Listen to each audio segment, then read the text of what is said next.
Have you ever wondered why over recent years we've lost so many of our military personnel and investment in our armed forces has significantly decreased? Well, today I'm going to talk about Permanent Structured Cooperation, or PESCO for short. For weeks now, the website www.operationbeacon.com has been coordinating an awareness campaign to bring greater awareness of the formation of the EU Defence Unit, the full details of which are in a document published by the EU in June 2015. We named it the Pesco Gate campaign. Mainstream media maintained a blackout on what was happening until 2 days before the official launch meeting on the 13th of November 2017. Now, following the launch of Pesco Gate, people from all over the country contacted their MPs and asked them what was really going on. Their responses cannot be officially published due to parliamentary protocol, but it is fair to say people who have received responses are very concerned still. Why does there appear to be little investigation or knowledge about PESCO in Parliament? Who is really making the decisions? If countries should join as third member states, then they apparently will not be involved in any decision making at all. Now, according to Alex Thompson of Eastern Approaches, he translated an article by Frans Bogaard, which appeared in the mid-market Rotterdam newspaper Dagblad on the 12th of November 2017. And he points to note include: number 1, fear of loss of national autonomy, of the hollowing out of NATO. Number 2, a European Defence Fund and a European Defence Industrial Development Fund being in the offing. By shuffling allocations around, Brussels had already made the first €500 million available for 2019 and 2020. And number 3, the Dutch defence market, which is currently 80% domestic, is going to be broken open. Brussels intends to foster Europe-wide procurement by using a fund that will soon amount to €5 billion. Before long, defence companies, just like troops, are going to have to work together a great deal more. So, on the 11th of December 2017, 25 of the 28 EU member states, including Ireland, officially joined PESCO with another signing ceremony. Denmark has an opt-out. Unnamed sources have revealed that the UK is being included as one of those third member states, and as such it would be similar to Norway for EU purposes, akin to having colonial status in that it is part of the club but doesn't set the rules and yet pays some of the dues. Essentially, Britain will be locked in. Now, Britain is already making up some of the shortfalls of other EU countries to the EU defence budget.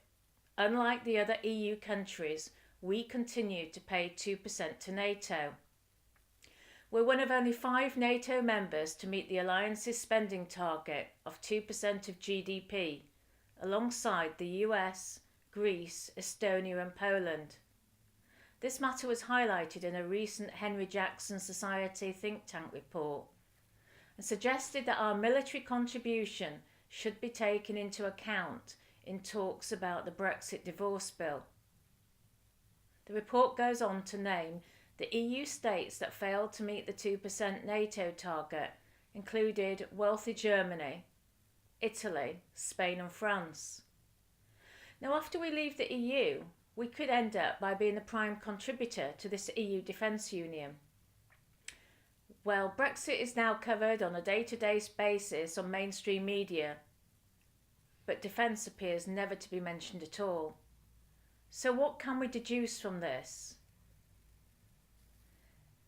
Well, since I actually produced the initial part to this film in January, our government has signed the Sandhurst Treaty between the UK and France, signed by May and Macron on the 18th of January 2018, when Macron paid a visit.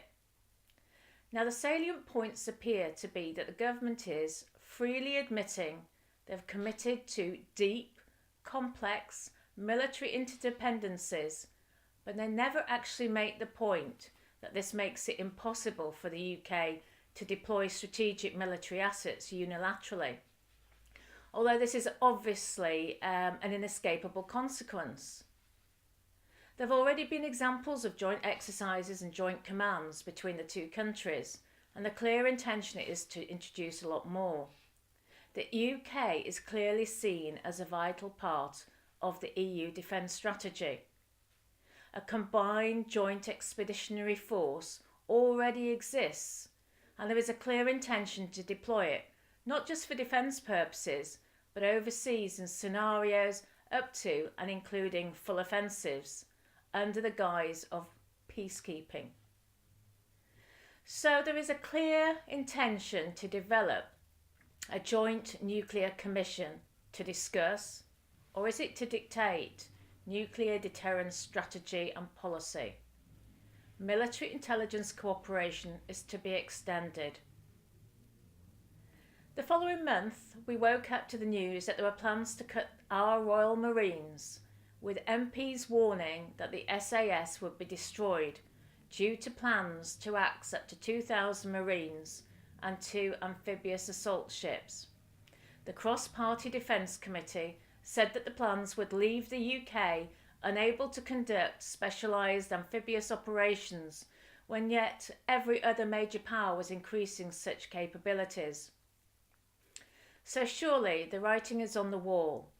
We can see what is happening by this sequence of events, which has actually been happening over years with the depletion of the monies being spent on our military.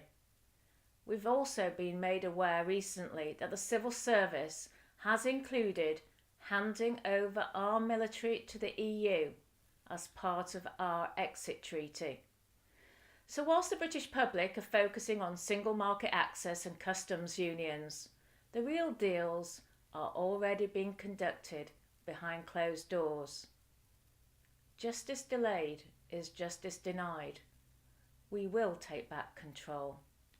Thank you.